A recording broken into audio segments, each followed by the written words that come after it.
पहिला शमूएल अध्याय 7।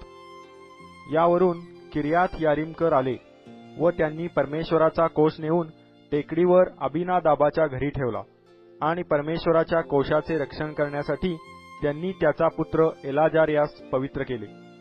किर्यात यारीम येथे कोष नेऊन ठेवल्यास बहुत काळ लोटला, म्हणजे 20 वर्षे निघून गेली। त्यानंतर सर्व इस्रायल लोक परमेश्वराच्या दर्शनाविषयी आतुर झाले।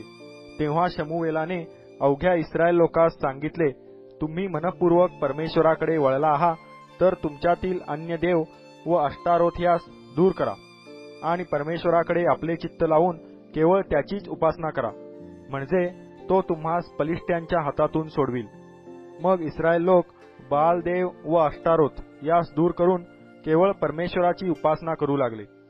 शमूएल म्हणाला, सर्व इस्रायल लोकांस मिस्पात जमा करा, म्हणजे मी तुम्हासाठी परमेश्वराची प्रार्थना करीन।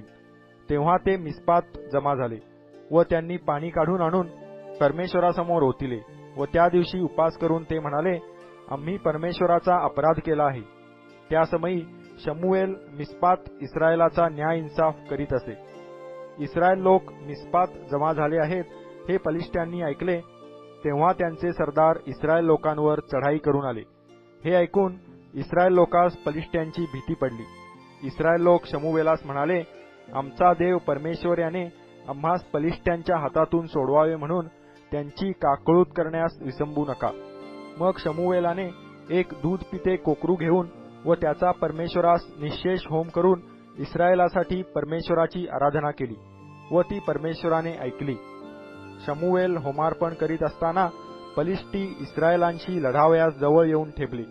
त्या दिवशी परमेश्वराने प्रचंड गर्जना करून पलिष्ठ्यास घाबरे केले आणि इस्रायलापुढे त्यांचा मोड झाला।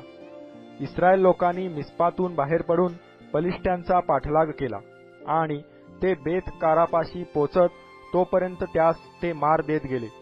मग शमूएलाने एक शिळा घेऊन ती मिस्पा व शेन यांच्या दरम्यान उभी केली व तिला एबन एजर हे नाव देऊन म्हटले की, येथवर परमेश्वराने आमचे सहाय्य केले आहे। या प्रकारे पलिष्ठी पराजित झाल्यावर ते पुन्हा इस्रायलाच्या मुलखात आले नाहीत आणि शमूएलाच्या सगळ्या हयातीत परमेश्वराचा हात पलिष्ठ्यांवर होता।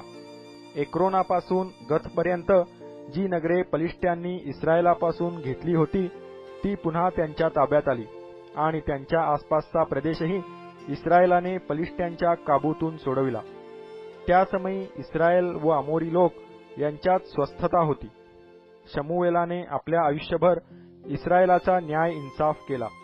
तो वर्षानुवर्ष बेथेल, गिलगाल व मिस्पा या सर्व ठिकाणी फेरी करून इस्रायलाचा न्याय इंसाफ करीत असे।